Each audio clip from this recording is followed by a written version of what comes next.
আসসালামু আলাইকুম। চলুন আজ তৈরি করে ফেলি পিচ্চু কিউট একটি কেক। 2020-এ যখন আমি কেক সেল করা শুরু করি, তখন এমন ছোট সাইজের কেকগুলো করতাম। এই কেকটি সেলের জন্য ছিল না, একজনের জন্য গিফট ছিল।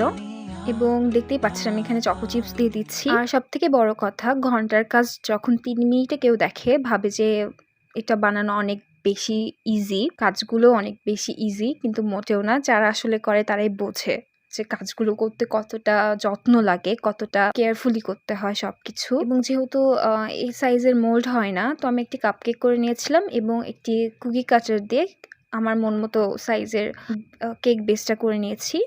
এবং এই ছোট কেকের বা যেকোনো কেকের সবথেকে বেশি ইম্পর্টেন্ট স্টেপ হচ্ছে ক্রাম কোটিং।